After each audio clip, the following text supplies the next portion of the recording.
Jika kamu adalah seorang pengangguran, mungkin film ini akan cocok denganmu. Kamu akan menemukan sudut pandang dari seseorang yang dengan sengaja mengisolasikan dirinya di kehidupan bermasyarakat. Simak terus alur filmnya dan intro.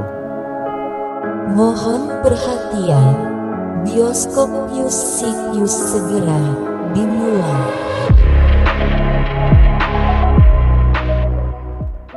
Christopher Johnson McCandless. Hari itu adalah hari yang paling bahagia, setidaknya untuk kedua orang tuanya. Karena anak yang paling tua, Christopher McCandless, sudah lulus dari universitas. Setelah acara kelulusan, orang tua mereka mengajak untuk merayakan hari kelulusan itu di sebuah restoran. Datang bersama adiknya, mereka disambut dengan hangat dan berbincang-bincang.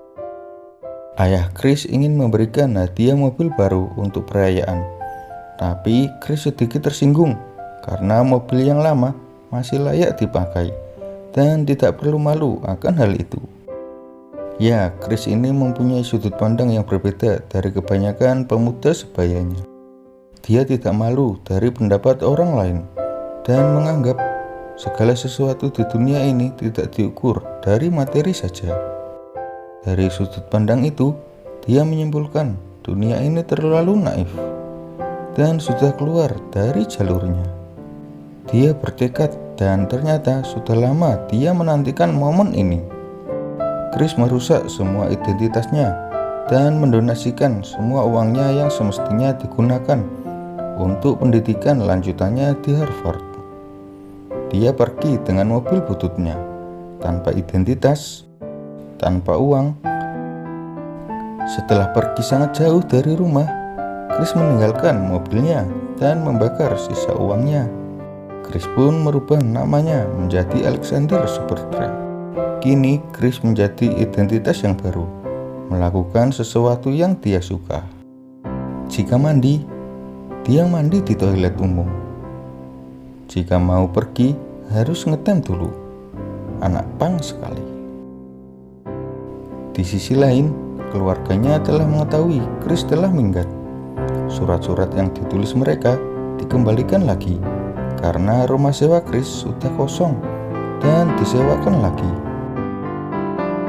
Chris sekarang hidup di alam liar tanpa beban sama sekali, menikmati setiap menit dengan alam, menyatu dengan alam. Dia pun menemukan sebuah topi bekas dan mengambilnya. Dan jika sudah puas dengan daerah tersebut, dia sering menumpang dengan pengendara lain untuk pergi ke daerah yang menjadi minatnya. Saat itu, dia kebetulan menumpang di salah satu pengembara lain. Tapi bedanya, mereka menggunakan mobil. Rainy dan Jane, mereka adalah seorang gypsy yang suka mengunjungi beberapa tempat untuk menikmati suasananya, dan Chris diminta untuk join dengan mereka. Masa lalu Chris ternyata adalah penyebab semua sudut pandang dia menilai dunia. Ayahnya dulunya sudah mempunyai istri dan berselingkuh dengan ibu Chris. Chris menganggap dirinya sebagai anak haram. Ayah dan ibunya juga suka bertengkar dan sempat ingin bercerai, tapi mereka urungkan. Chris menganggap semua itu adalah kemunafikan dan sudah muak, lalu mencari arti hidup yang sebenarnya dengan berada di alam liar. Paginya, Chris membantu mereka mengumpulkan batang kayu untuk api unggun. Tapi Jan saat mendengar cerita Chris, dia teringat masa lalunya. Melihat Chris seperti anaknya yang telah hilang, Rainy meminta Chris untuk menghibur Jan, dan mereka mandi di laut. Malamnya, Rainy dan Jan bercocok tanam. Chris yang melihat mereka tidak ingin mengganggu kehidupan mereka dan pergi. Chris melanjutkan perjalanannya seorang diri. Pasti kalian bertanya, Chris makan apa? Dia kan tidak punya uang. Chris sering memakan buah-buahan yang ditemukan saat dia berpetualang di hutan. Dan saat di daerah pemukiman, dia menawarkan jasanya untuk membantu para pekerja dan mendapatkan gaji. Waktu itu, Chris membantu memanen ladang gandum. Karena Chris orangnya tanggap dan cekatan, Chris banyak membantu pekerjaan mereka. Dan lambat laun berteman dengan mereka. Saat tiba, Chris memberikan sudut pandangnya tentang dunia ini. Dia tidak mengerti kenapa manusia selalu bersikap buruk terhadap orang lain, para politisi, penjahat, dan orang tua. Dia ingin pergi ke Alaska untuk mengerti apa itu hidup sebenarnya. Chris disarankan untuk mempelajari dasar-dasar berburu dulu, karena jika di alam liar, seekor lalat yang hinggap di daging saja itu adalah suatu bencana. Setelah mengetahui dasar-dasar bertahan di alam liar, juga beberapa buku pendukungnya, Chris kembali mengembara. Di toko, dia melihat ada perahu arung jeram, dan ada juga sungai yang cukup menantang. Chris mencoba meminta izin untuk mendayung di sungai tersebut. Tapi karena dia tidak memiliki izin dan harus membayarnya untuk mendayung, Chris bertekad melanggar itu. Membeli perahu itu dari uang gaji memanen gandum waktu itu, lalu mendayung dengan ilegal.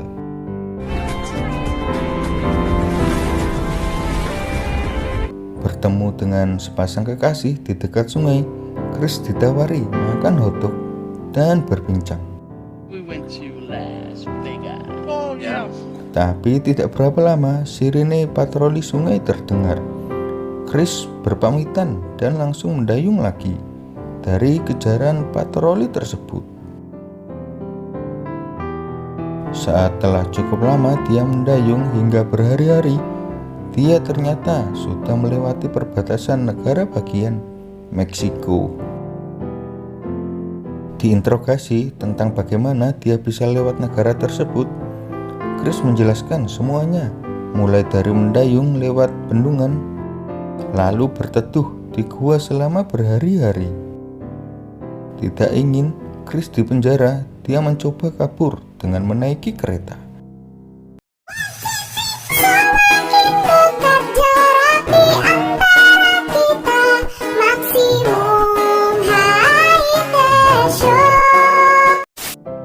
Tiba di kota, Chris mendaftarkan dirinya di komunitas homeless di Meksiko dan mendapatkan tempat tidur. Tapi saat jalan-jalan malam, dia melihat bayangan dirinya sendiri. Jika dia menuruti keluarganya, pasti dia akan hidup sukses sekarang. Chris tidak ingin pikiran itu muncul. Dia langsung pergi dari penampungan itu dan menaiki kereta lain. Menghilangkan pikiran menyesal telah melakukan semua ini. Tapi dunia luar tidak pandang bulu. Chris ketahuan jadi penumpang ilegal. Dia lalu digebukin sampai bonyok. Di sisi lain, sejak kejadian Chris menghilang, kedua orang tuanya yang awalnya suka berantem itu, sisi positifnya mereka berbaikan dan terus mencari Chris dengan kemampuan mereka. Chris sudah bertekad untuk pergi ke Alaska dan mulai serius sekarang. Tapi tanpa sengaja, dia bertemu lagi dengan Jen dan Riley. Dia diundang untuk singgah beberapa hari di sini. Saat malam, dia terpesona dengan seorang gadis yang menyanyikan lagu di atas panggung. Ternyata gadis muda itu juga tertarik dengan Chris dan mengajaknya jalan-jalan. Hi. Okay.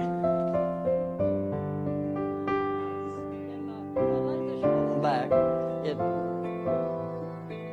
story that is staggering to everybody. Saking dekatnya, dia menawarkan kehormatannya untuk Chris. Tapi Chris yang tahu dia masih umur 16 tahun, enggan melakukannya dan lebih memilih berteman saja. Di malam hari, Jen curhat ke Chris kalau dia sangat mirip dengan putranya. Dia juga pergi keluar rumah tanpa berpamitan. Persis seperti Chris, Jan mengusulkan untuk seenggaknya mengabari keluarganya kalau dia baik-baik saja. Tapi Chris tidak menghiraukan nasihat tersebut. Hari perpisahan itu tiba. Gadis itu memeluk Chris dengan penuh gairah. Melepaskan, Chris pergi.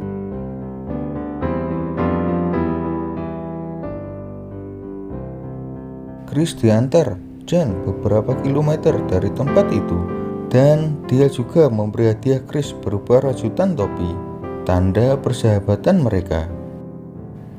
Chris melanjutkan perjalanannya sendiri lagi. Saat di padang gersang, dia sempat berkenalan dengan Ron, kakek tua mantan tentara, dan tinggal seorang diri. Kenapa Chris yang semuda itu menjadi seorang pengelana? Bukannya kuliah dan mencari kerja. Itu hal yang monoton. Chris menceritakan bahwa keluarganya berkecukupan dan dia sebenarnya sudah lulus kuliah. Tapi dia memilih jalan ini karena rasa traumanya kepada keluarganya. Melihat Chris adalah anak yang baik, Ron mengajak Chris menginap di rumahnya dan berbincang-bincang. Lambat laun, Ron mulai menyukai pribadi Chris dan sering mengajaknya, entah itu saat bekerja membuat sabuk dari kulit hewan atau hanya sekedar naik kereta gantung. Chris mengajak naik bukit karena di sini pemandangannya sangat indah. Awalnya Ron tidak mau, tapi terus dipaksa dan akhirnya menguatkan tubuhnya yang telah sepuh itu. Saat sudah di atas, Ron mengatakan ada sesuatu yang lebih besar dari mencari, yaitu memaafkan. Chris yang mendengar nasihat Pak Tua itu pun tersentak, tak bisa berkata-kata. Malamnya, dia mengemasi barang-barangnya, karena jika dia bersama Ron, mungkin hatinya akan berubah, dan dia mungkin bisa pulang kembali ke rumahnya. Ron yang sudah tahu Chris akan melakukan hal itu, menawarinya melewati gurun itu dan juga memberikan beberapa perlengkapan berburu di alam liar.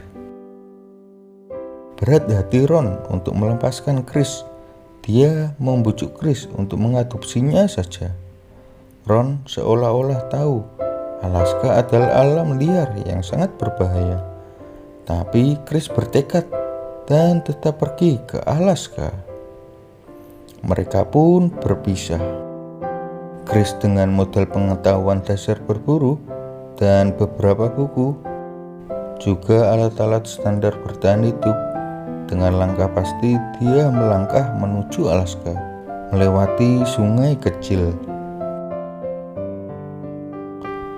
dan berburu kelinci untuk bertahan hidup.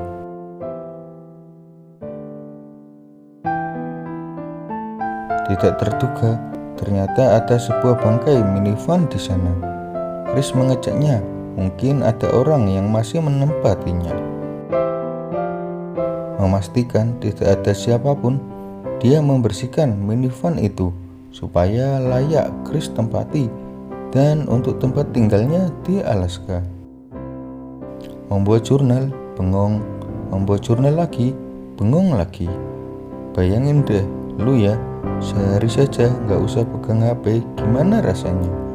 Itulah yang dirasakan Chris, tapi versi 10 kali lipatnya.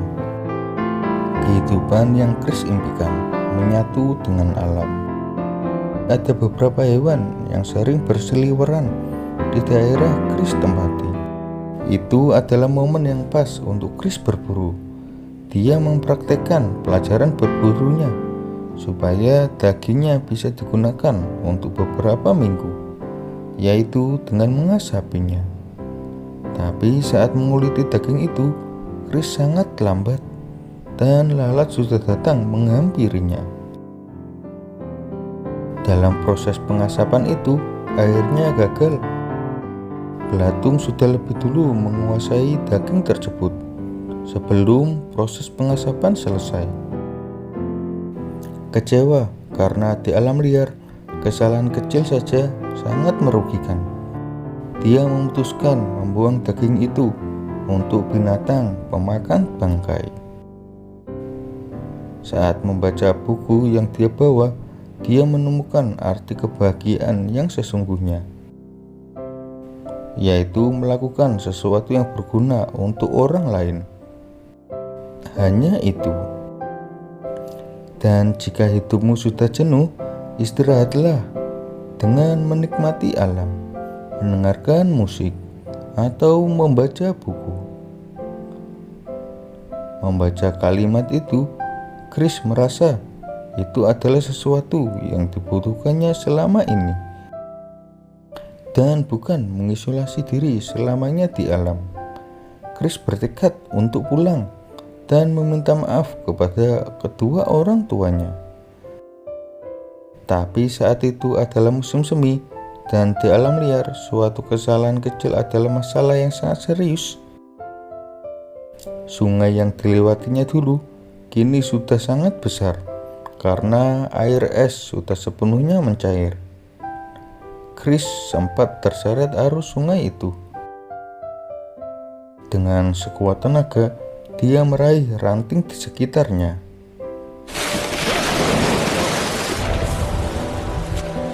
Dia tahu melewati arus sungai itu adalah hal yang mustahil. Dia harus bertahan di Alaska selama 3 bulan lamanya, sampai musim berganti lagi, atau setidaknya sampai sungai itu surut lagi. Masalahnya di sini, persediaan berasnya tinggal sedikit dan tidak mungkin bertahan selama itu. Mencari hewan buruan pun mustahil karena semua hewan telah bermigrasi di daerah lain. 1 minggu, 2 minggu, sampai dia benar-benar sudah kelaparan. Bahkan dia mengecilkan sabuknya sendiri karena berat tubuhnya yang turun drastis. Hal satu-satunya yang bisa dia lakukan adalah mencari tumbuhan yang bisa dimakan. Bermodal buku tanaman yang dia bawa, Chris mencocokkan tanaman itu yang bisa dimakan dan tidak. Tapi dia salah mendeskripsikan tanaman itu. Yang dia makan ternyata kentang Alaska yang sangat beracun. Kentang Alaska itu, jika seseorang memakannya, pembuluh darah akan tersumbat dan mengalami kelumpuhan perlahan jika tidak ditangani secepatnya. Dengan penuh penyesalan dan kelaparan, dia menangis. Bahkan saat bertemu dengan beruang Alaska, beruang itu pun enggan memangsa Chris karena tubuhnya sudah tinggal tulang dan senyawa racun di dalam tubuhnya. Dengan tubuh yang sudah sangat sulit untuk bergerak itu, sampai BAB pun dia tidak bisa berjalan keluar. Dia menuliskan sesuatu, inti dari jawaban Chris selama perjalanan pengembaraan dia. Di momen sudah pasrah akan kehidupannya, dia membayangkan telah sampai kepada keluarganya, meminta maaf dan memeluknya. Chris pun meninggal.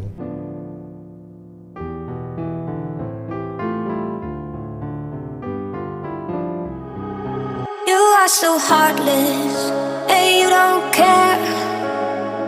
And I don't even know what I've been fighting for. You got me hoping, and you don't care.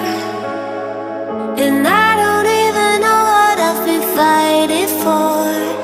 Every time I fall in the deep, and I can't fight it, I can't fight it. You wreck my mind, I'm losing my sleep. And you know that it's all that I need, so don't leave me alone. La la la la, don't leave me alone. La la la la, don't leave me alone. I know it's reckless,